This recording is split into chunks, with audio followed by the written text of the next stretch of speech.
오늘 우리에게 주시는 하나님의 말씀은 요한복음 7장 40절부터 52절까지의 말씀입니다. 이 말씀을 들은 무리 중에서 어떤 사람은 이 사람이 참으로 그 선지자라 하며, 어떤 사람은 그리스도라 하며, 어떤 이들은 그리스도가 어찌 갈릴리에서 나오겠느냐, 성경에 이르기를 그리스도는 다윗의 씨로 또 다윗이 살던 마을 베들레헴에서 나오리라 하지 아니하였느냐 하며, 예수로 말미암아 무리 중에서 쟁론이 되니 그 중에는 그를 잡고자 하는 자들이 있으나 손을 대는 자가 없었더라. 아랫사람들이 대제사장들과 바리새인들에게로 오니 그들이 묻되 어찌하여 잡아오지 아니하였느냐. 아랫사람들이 대답하되 그 사람이 말하는 것처럼 말하는 사람은 이때까지 없었나이다 하니, 바리새인들이 대답하되 너희도 미혹되었느냐. 당국자들이나 바리새인 중에 그를 믿는 자가 있느냐. 율법을 알지 못하는 이 무리는 저주를 받은 자로다.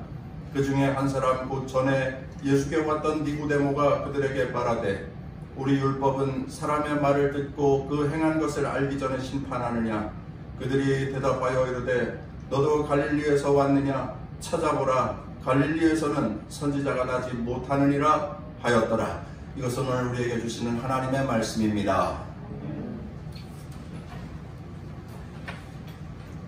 할렐루야. 오늘도 여기 예배당에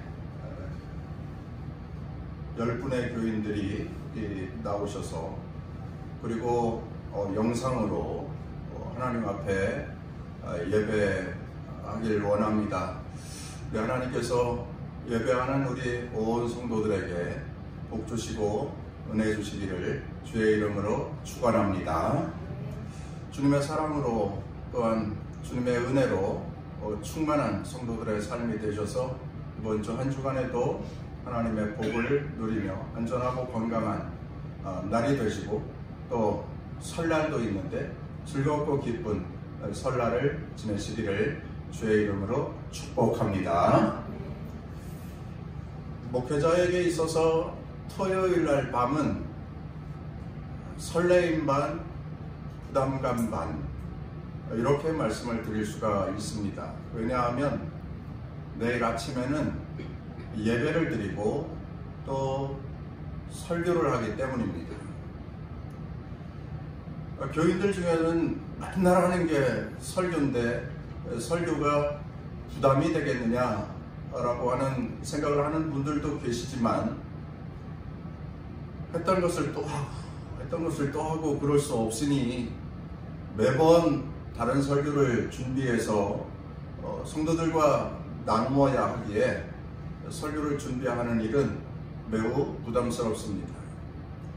그리고 토요일 날 밤까지 모든 설교가 다 마무리가 잘 되면 그래서 편한 마음으로 좀 더 수월하게 잠들 수 있지만, 설교가 준비가 잘 안 되는 때에는 참 마음에 큰 짐이 되고 또 고생스럽습니다.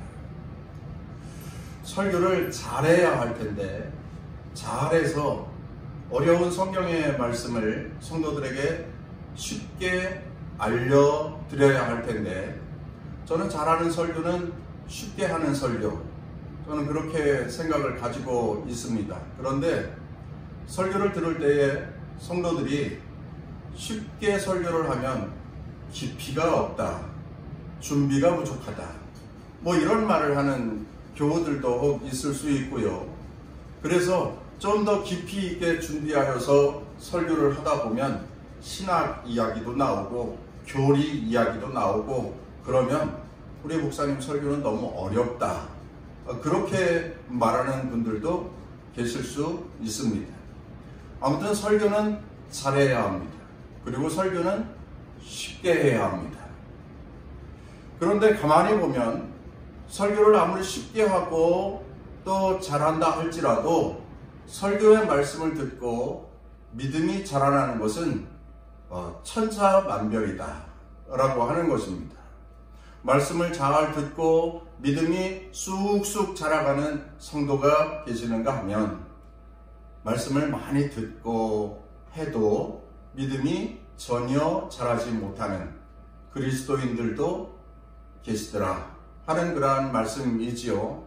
우리 오늘 함께 말씀을 나눌 때에 믿음의 길에 관하여서 함께 말씀을 나누기를 원합니다. 말씀의 제목이 구원의 길, 믿음이 희망입니다. 이런 말씀의 제목인데요.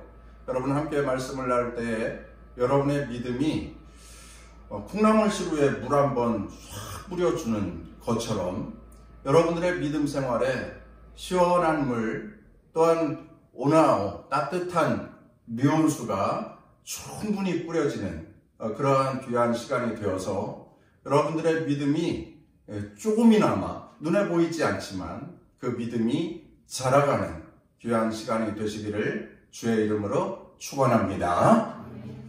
오늘은 요한복음 7장의 말씀을 본문 말씀으로 읽었습니다. 초막절에 예수님께서 예루살렘에 올라가셔서 성전에서 설교하셨습니다. 설교하는 데에 이러한 말씀을 하셨어요. 너희들 중에 목마른 자들이 있느냐? 내게로 와서 마셔라. 너희 배에서 생수의 강이 흘러 넘치리라. 그러니까 목말라서 신음하고 고통당하는 자들이 있다면 나를 믿어라. 내게로 와서 내 말씀을 듣고 함께 기뻐하고 함께 찬양하자. 그리하면 목마름의 생활이 다 청산될 것이다. 세상에서 들어보지 못했던 귀한 말씀을 예루살렘 사람들은 예수님을 통하여서 듣게 되었습니다. 예수님을 통하여서 그 말씀을 들을 때에 그들은 이런 생각이 그들의 마음 가운데 들었어요. 저 사람은 어디서 왔는데 저러한 말을 하지? 우리가 한 번도 들어보지 못했던 신기로운 말씀을 하시잖아. 저분은 도대체 어디서 저런 공부를 하고 이렇게 유쾌한 그리고 이렇게 명쾌한 말씀을 하시는 거지? 놀랍다, 놀라워 하면서 예수님을 찬양하고 또한 예수님의 말씀을 들으면서 그 마음 가운데에 믿음이 쑥쑥 자라나는 사람들이 있었습니다. 예수님의 설교가 그야말로 센세이션을 일으켰던 것이지요. 그래서 예루살렘에 있는 사람들 중에 많은 사람들이 예수는 주요, 예수는 구원자요, 예수는 그리스도요 하고 예수님을 인정하고 예수님을 영접하고 예수님을 받아들이게 되었습니다. 예수님의 설교는 참으로 감동적이었습니다. 예수님의 설교는 모든 사람들의 마음을 노크하고 그들의 마음을 활짝 여는 축복의 말씀이었습니다. 그런데 말입니다. 예수님의 그 시원한 말씀을 들으면서도 모든 사람들이 다 예수님을 믿는 것은 아니었습니다. 예수님의 말씀을 들으면 들을수록 의심이 생겨나는 사람들이 있었습니다. 서기관들과 바리새인들, 유대 종교 지도자들이라고 하는 사람들은 예수님의 말씀을 들으면서도 예수님을 구주로 믿지 않았습니다. 인정하지 않았습니다. 어떻게든지 예수를 책잡으려고 예수님에게서 흠집을 찾아내려고 그들은 사리를 띠고 예수님 주변을 어슬렁거리고 있었습니다. 예수님의 설교가 믿음으로 아멘하고 듣는 사람들에게는 대단한 은혜가 되었습니다. 그들의 마음을 사로잡는 말씀이었고 그들의 인생에 정말 새 빛이 비춰지는 축복의 말씀이었습니다. 그래서 우리가 예수님과 함께 살아야겠다라고 하는 결단이 그들의 마음 가운데 들었던 사람들, 이런 사람들 반면 여전히 의심하는 사람들이 있었습니다. 그리고 예수님에 대하여서 막말을 쏟아냈었어요. 귀신 들린 사람이라고, 그리고 미혹하는 사람이라고, 예수님에 대하여서 험담하는 사람들도 있었습니다. 그래서 예수님이 설교를 마친 후에 거기에 모여있는 많은 유대인들 중에 예수님을 따르는 무리들과 예수님을 의심하는 무리들이 서로 의견을 나누면서 싸움을 하는 그러한 장면까지 연출되었습니다. 오늘 읽은 말씀에 보면은 몇 절이죠? 43절. 예수로 말미암아 무리 중에서 쟁론이 되니. 그러니까 예수님의 설교가 끝난 다음에 예수님의 말씀이 감동적이어서 시원했어, 너무너무 귀하다, 어쩜 이런 말씀을 우리가 한 번도 들어보지 못했던 말씀이었어 라고 말하는 사람들과 아니야, 당신들 미혹되고 있는 거야, 당신들 속고 있는 거야, 저 사람은 귀신 들린 사람이야, 그러니까 저런 말을 하지, 누구도 하지 않는 말을 하잖아 하면서 서로 말다툼을 하게 되었습니다. 믿는 자들은 믿음을 가지고 예수님을 붙잡았지만 의심하는 사람들은 예수님의 설교를 들으면 들을수록 더 마음속에 의심이 가득하였습니다. 이 바리새인들과 서기관들, 누구보다 하나님의 말씀을 잘 아는 성경 박사, 율법 박사라고 하는 이 사람들은 예수님의 말씀을 들으면 들을수록 믿음이 생기는 것이 아니라 의심이 생겼습니다. 도대체 그 사람들은 어떠한 사람들이었기에 믿음은 생겨나지 않고 의심만 커져갔을까? 오늘은 서기관과 바리새인들에게서 함께 배워보기를 원합니다.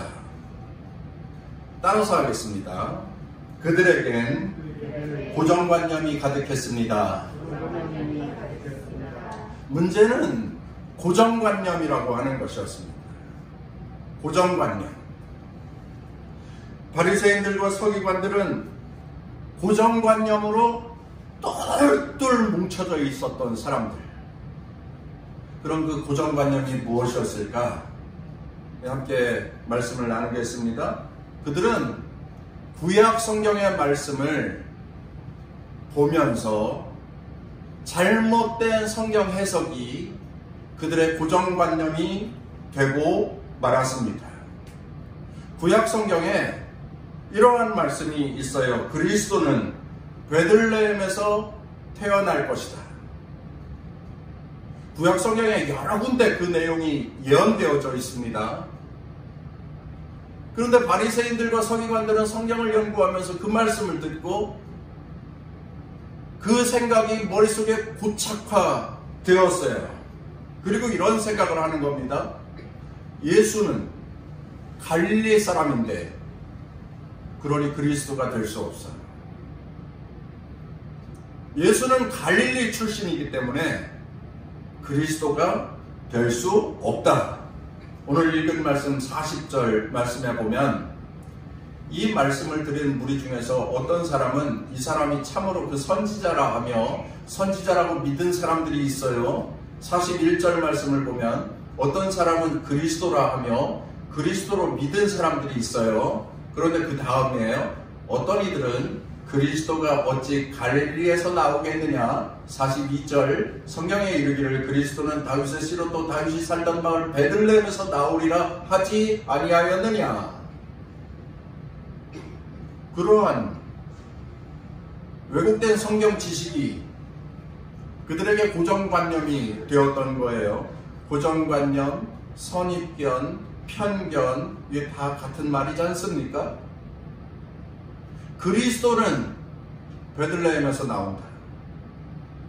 갈릴리 출신은 안 된다. 여러분, 당시 유대인들은 말입니다. 사마리아 사람들을 경멸했어요. 옛날에 바벨론 그리고 그 전에 아수르 이렇게 외세에 의해서 이스라엘이 멸망하였을 때에 그 멸망시킨 나라들의 백성들이 이스라엘로 와서 거주하면서 살 때에 사마리아 지역에서 큰 도시를 이루면서 살았는데 그러다 보니 사마리아에 살던 유대인들은 외국인들과 결혼을 하고 그래서 자녀를 낳고 하게 되었어요. 그래서 거기에는 혼혈족들이 많이 생겨나게 된 거예요. 그래서 정통 유대인들은 사마리아 사람들을 유대인이라 인정하지 않습니다. 그들은 개나 소나 이런 짐승과 같이 여기는 거예요. 그런데 이 유대인들에게 또 다른 편견이 하나 또 있었어요. 갈릴리 출신의 사람들. 갈릴리 지역은 유대 지역이거든요. 예루살렘과 같은 유대 땅이에요. 그런데 갈릴리 사람들을 말할 때는 우리 유대인이라고 말하지 않았습니다. 갈릴리 사람들은 갈릴리인들이에요. 우리 유대인이 아니에요. 그러니까 이 사람들은 편견과 텃세가 굉장히 강했던 사람들입니다. 갈릴리인들. 그러면 사마리아 사람들을 소나 짐승처럼 여겼던 것은 그렇게 생각하는 이유가 있는데 갈릴리 사람들은 왜 그랬을까요? 갈릴리 사람들은 못 배운 사람들. 갈릴리 사람들은 못 사는 사람들. 이러한 의식이 예루살렘에 살고 있는 유대인들의 마음 가운데 있었던 거예요.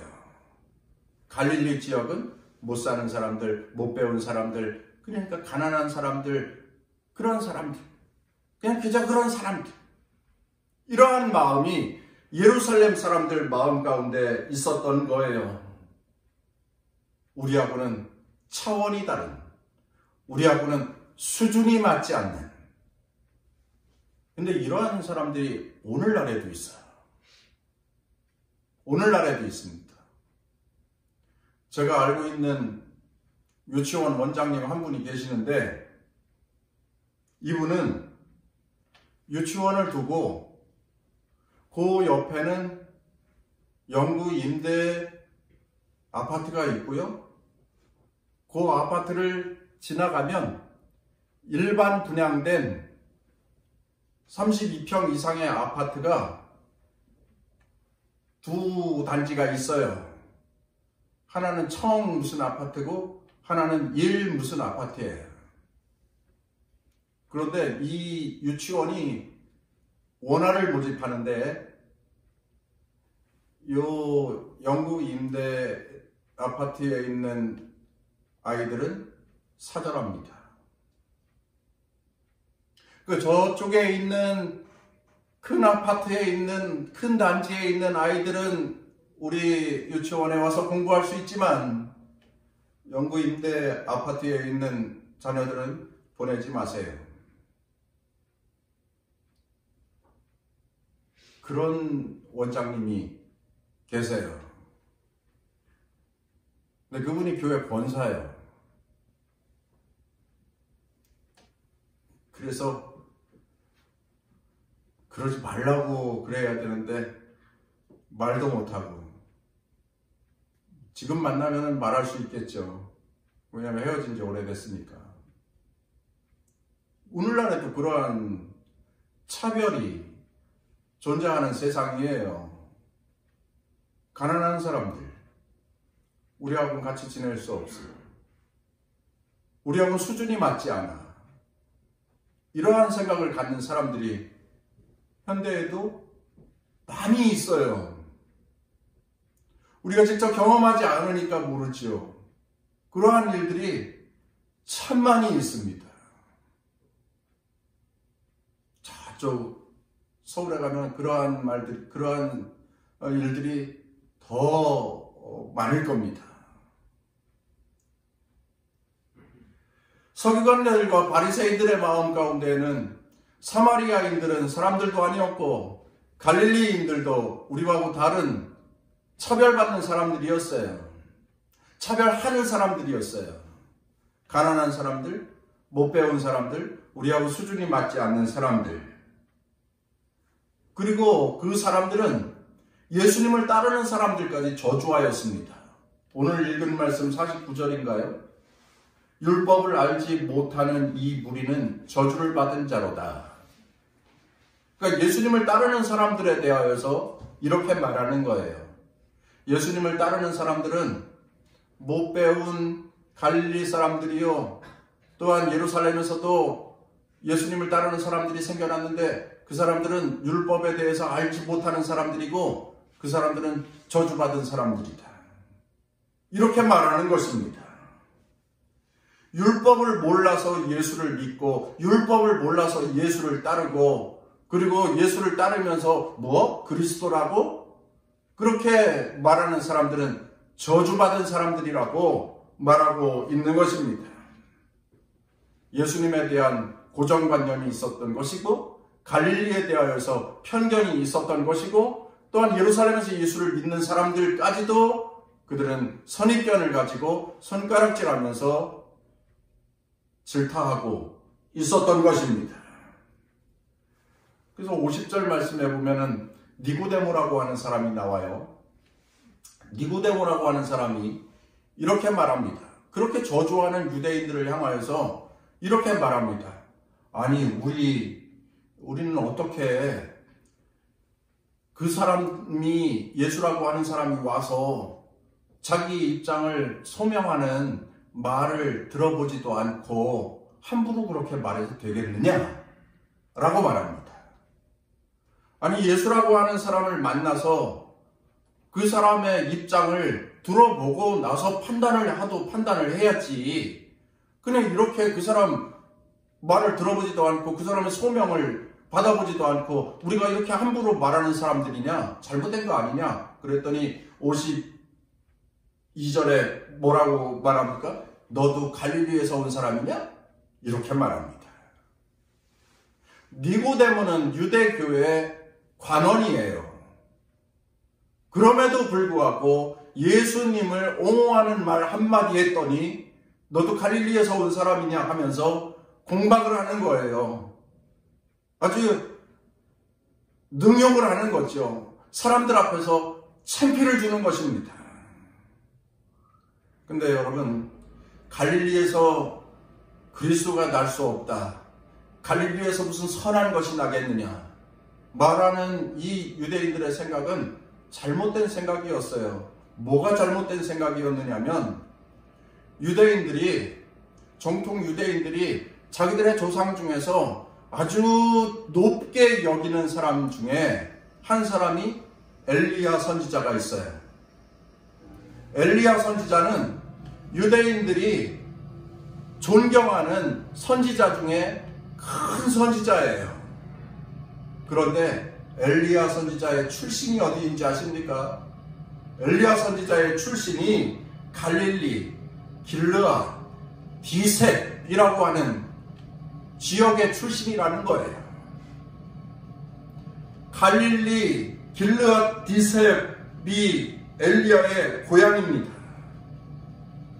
그런데 이 정통 유대인들, 서기관들과 바리새인들은 갈릴리 사람들을 손가락질하고 갈릴리 사람들을 무시하고 갈릴리 사람들을 천시하다 보니까 이스라엘의 위대한 조상된 엘리야까지 몰라 하면서 갈릴리 사람들을 경시하였던 거지요. 이렇게 예루살렘 사람들은 고정관념이 가득했습니다. 갈릴리 사람들은 가난한 사람들, 갈릴리 사람들은 못 배운 사람들, 갈릴리 사람들은 천한 사람들. 가난한 것이 뭐가 죄라? 가난한 것이 뭐가 죄입니까? 여러분, 교회와 그리스도인은 그런 고정관념에서 자유해야 합니다.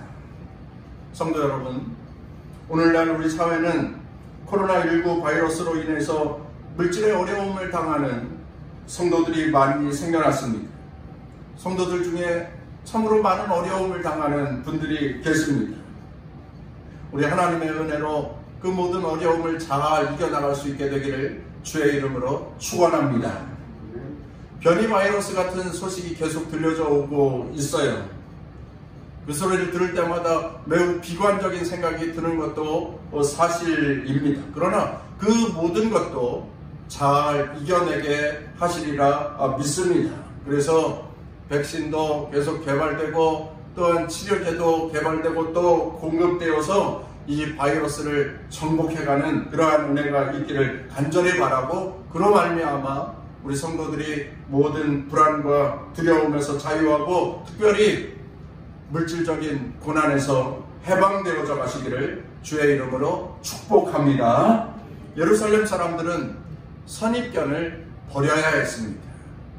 예루살렘 사람들은 이 고정관념을 탈피해야 했어요. 이 고정관념의 틀을 부숴야만 했습니다. 우리는 교회 안에서 주의 사랑으로 만난 한 가족과도 같은 공동체입니다. 하나님 안에서 우리는 모두가 다 평등하다. 높은 자도 없고 낮은 자도 없고 모두가 다 평등하다.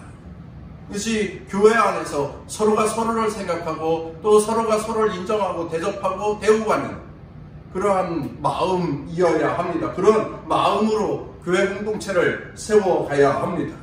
근데 사람의 마음 가운데는 그렇지 못한 마음이 있어요. 설교를 준비하다 보니까 이런 예화가 있네요. 사람의 마음 가운데는 두 마리의 개가 있대요. 두 마리의 개가, 하나는 선입견, 또 한 마리는 편견.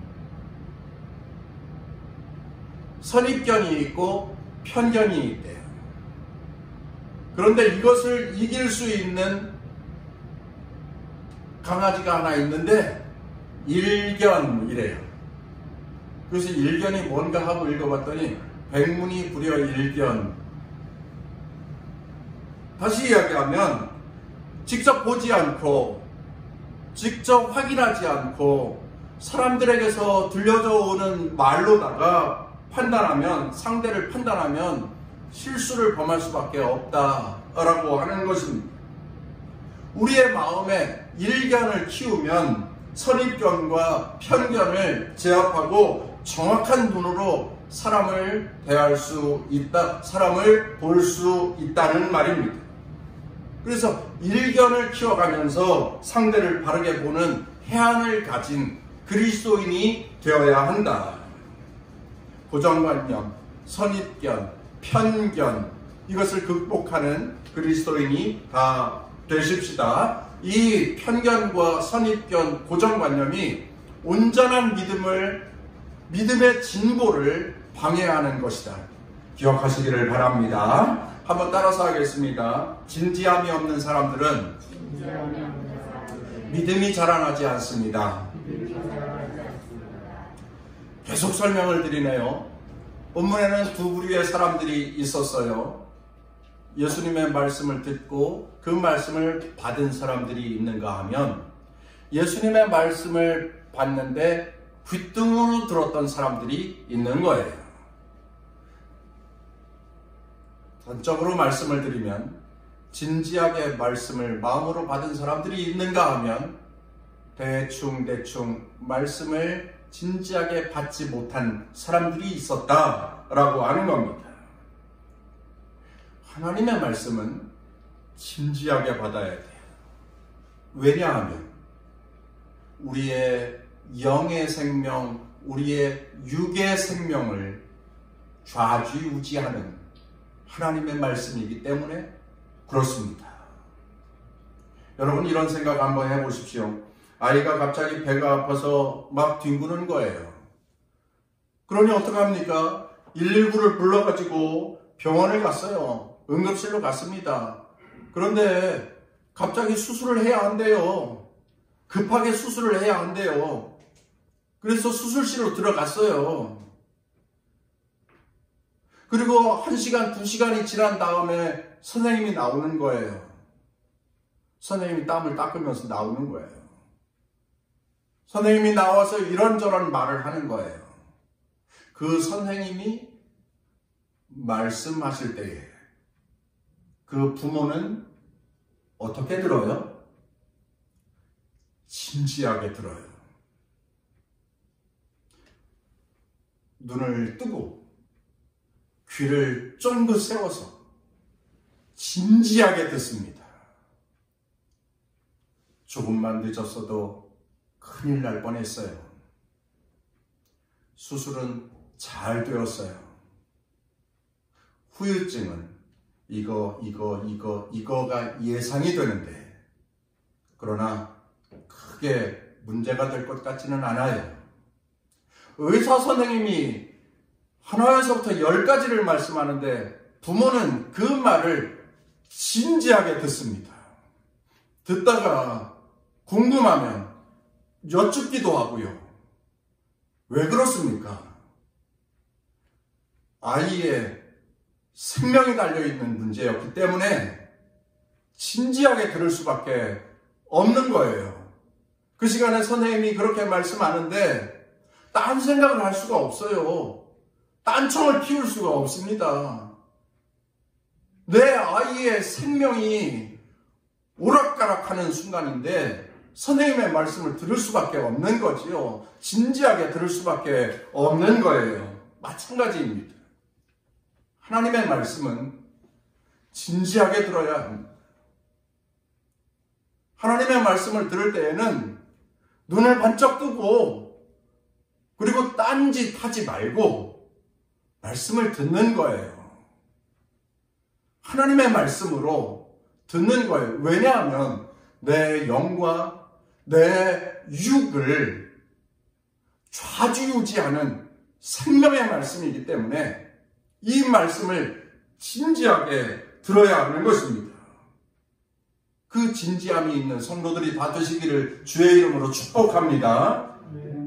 그런데 서기관과 바리새인들은 예수님의 말씀을 귓등으로 들었다는 거예요. 이쪽 귀로 듣고 이쪽 귀로 다 흘려버린 거예요. 자기들이 어떻게 하면 존경받는 삶을 살 수 있을까?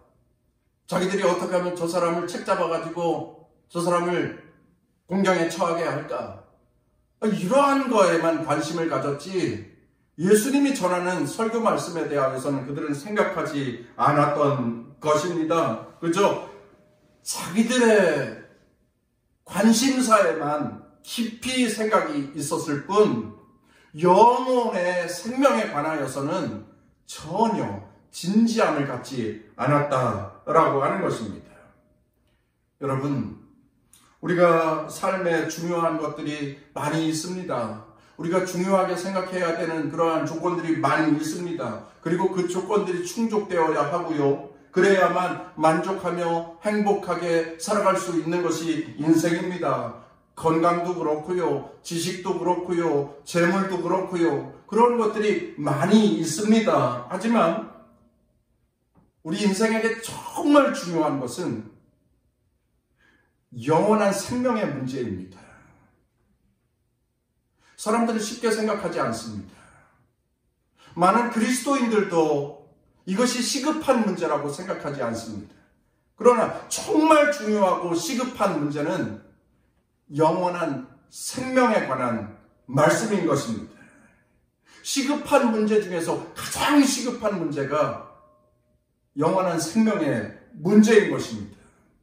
내 영혼이 지금 어떠한 상태에 있는지, 내 영혼이 지금 어떠한 병에 걸려 있지는 않은지, 내 영혼이 지금 세상에 취해서 살고 있지는 않은지, 아니 그렇다면 내가 그것을 어떻게 고칠 수 있고, 또 어떻게 하면 내가 힘을 얻을 수 있고, 또 어떻게 하면 미래를 보장받을 수 있고, 정말 내 영혼이 천국에 합당한 자가 되기 위하여서는 내가 어떻게 믿음의 삶을 살아야 하는데, 내가 어떻게 세상을 살아야 하는지에 대해서 생각해야 하는데 그것에 대하여서 깊이 생각하지 못하는 거예요. 본문에 등장하는 니고데모가 오늘 본문 말씀에 등장하잖아요. 근데 이 사람은 전에 예수님을 만났던 사람입니다. 요한복음 3장의 말씀에 보면은 밤중에 니고데모가 예수님을 찾아와요. 그리고 구원의 길, 영생에 관하여서 여쭙습니다. 그때 거듭남의 비밀에 대하여서도 의문을 갖고 또 예수님의 설명을 전해 듣게 되지요. 니고데모는 예수님의 말씀에 대하여서 그는 깊이 있게 생각했습니다. 그러나 깨달아지지 않는 것이 있었어요. 도저히 인간적으로 생각해 보아도 알 수 없는 것이 있었습니다. 그래서 예수님을 만나보아야 되겠다. 예수님의 말씀을 들어보아야 되겠다. 그래서 밤중에 예수님을 찾아가는 거예요. 성경을 해석하는 분들이 밤중에 찾아가는 것에 대하여서 사람들의 눈을 피하여서 밤중에 갔다, 이런 해석도 합니다. 그것이 틀린 것도 아닙니다. 그런데 밤중에 찾아간 니고데모의 마음 가운데에는 자려고 누웠는데 도저히 이해가 되지 않는 거예요. 알고 싶은 거예요. 깨닫고 싶은 거예요. 그래서 잠자리를 털고 일어나 밤중에 간 거예요. 그 해석도 틀리지 않습니다. 예수님을 만나서 자신의 궁금한 것을 깨달아 보기를 원하였던 겁니다. 알고 싶었던 거예요. 그래서 밤중에 예수님을 찾아갔던 것입니다. 진지하게 들었습니다. 그리고 그는 그리스도인으로 살게 된 거예요. 그리고 오늘 본문 말씀에서는 예수님의 말을 들어보고 예수의 소명을 들어보고 판단해야지 이렇게 함부로 판단하느냐고 예수님을 옹호하는 발언까지 하게 되었던 거지요. 바리새인들과 서기관들에게 공박을 당하면서도 예수님을 옹호하고자 하는 그리스도인으로 변화되어졌던 것입니다. 우리는 예수님을 생각하고 예수님을 만남에 진지함이 있어야 합니다. 진지하게 믿음의 삶을 살아야 합니다. 설교하는 자도 진지하게 설교해야 하고, 듣는 성도들도 진지하게 말씀을 받아야 하고, 그 말씀을 차분하게, 그리고 그 말씀을 깊이 있게 잘 듣고 그것을 믿음으로 승화해 갈 수 있어야 합니다. 믿음이라고 하는 것은 듣는 데서 나는 것이라고 성경은 말씀하고 있지 않습니까? 잘 들을 때에 믿음의 새싹이 돋아나고, 그리고 그 믿음이 진보하여 가는 것이라고. 믿음의 진보를 통한 구원의 길, 믿음의 성숙을 위한 것에 이 말씀이, 이 설교가 중요한 역할을 하니 말씀을 들을 때에 진지하게 그 말씀을 들으시라. 할렐루야. 잘 기억하셔야 합니다. 믿음에는 대단한 유익이 있는데 믿음의 열매 중에 가장 큰 것은 구원의 길이 된다라고 하는 것입니다. 이 믿음으로 구원의 길을 가는 거예요. 구원의 길, 믿음이 희망인 것입니다. 제가 지금부터 성경 여러 군데를 쭉 읽어드릴게요. 한번 잘 들어보십시오. 마태복음 9장 22절, 예수께서 돌이켜 그를 보시며 이르시되 따라 안심하라. 네 믿음이 너를 구원하였으니 여자가 그 즉시 구원을 받으리라. 마가복음 5장 34절, 예수께서 이르시되 따라 네 믿음이 너를 구원하였으니 평안히 가라. 네 병에서 놓여 건강할지어다. 마가복음 10장 52절, 예수께서 이르시되 가라. 네 믿음이 너를 구원하였느니라 하시니 곧 그가 보게 되어 예수를 길에서 따르리라. 여러분, 복음서에는 믿음과 구원에 관한 말씀이 얼마나 많이 나오는지 모릅니다. 구원을 이루기 위하여서는 믿음이 필요하고, 믿음을 진보시키기 위하여서는 말씀이 필요한데, 그 말씀이 복음서에 숱하게 등장을 하는 것. 누가복음 17장 19절, 그에게 이르시되 일어나 가라. 네 믿음이 너를 구원하였느니라. 누가복음 18장 42절, 예수께서 그에게 이르시되 보라, 내 믿음이 너를 구원하였느니라. 사도행전 14장 9절, 바울이 말하는 것을 듣고는 바울이 주목하여 구원을 받을 만한 믿음이 그에게 있는 것을 보고 큰 소리로 이르되 네 발로 바로 일어서라 하니 그 사람이 일어나 걷는지라. 에베소서 2장 8절, 너희는 그 은혜에 의하여 믿음으로 말미암아 구원을 받았으니 이것은 너희에게서 난 것이 아니요 하나님의 선물이라.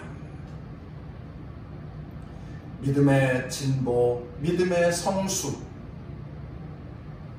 이 목표가 우리 그리스도인에게 있어야 합니다. 그래야 구원의 길을 가는 거예요. 고정관념을 버리고 말씀을 진지함으로 받고, 바리새인과 서기관들에게서 우리는 그 사실을 배워본 것입니다. 그 목표가 있어야 합니다.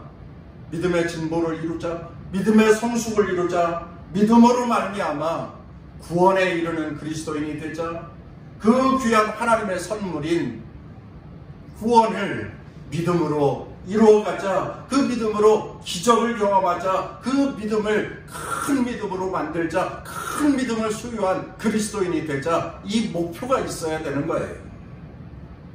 목표가 있는 사람은 어떻게 삽니까? 목표를 이루기 위해서 최선을 다해서 사는 거예요. 마음과 뜻과 정성을 다해서 최선을 다해서 사는 거예요. 여러분, 2020년 일본 도쿄 올림픽이 어떻게 된다고 그래요? 또 연기는 못한다고 그러던데요. 무관중 경기로 한다고도 하는 소리가 들리고 아직 결정이 안 된 모양이에요. 그걸 안 하게 되면은 수십조의 손해를 일본이 지게 된다고 하는 보도도 있던데, 우리나라 국가대표 선수들도 참 아쉬울 거예요. 그것만 바라보면서 운동해왔던 선수들인데, 여러분, 운동하는 사람들은 어떻게 합니까? 올림픽에서 1등을 하기 위해서 최선을 다하는 거예요. 그 목표를 이루기 위해서 힘써 운동하는 거예요. 절대 게으르게 하지 않습니다. 세계 1등을 하기 위해서 최선을 다하는 거예요. 믿음의 진보를 위하여서, 믿음의 성숙을 위하여서 의욕적으로, 도전적으로 최선을 다한 믿음의 노력을 다하는 그리스도인의 삶, 저와 여러분의 살리기를 간절히 원합니다. 고정관념을 버리고, 그리고 진지함으로 말씀을 받아 그 진리를 깨닫고 믿어 오늘 이 세상에서 구원받은 그리스도인으로 날마다 사시고 믿음의 진보를 이루어서 이 세상에서부터 구원받은 하나님의 백성으로 세상을 이기면서 사는 성도들의 축복된 삶이 다 되시기를 주의 이름으로 축원합니다.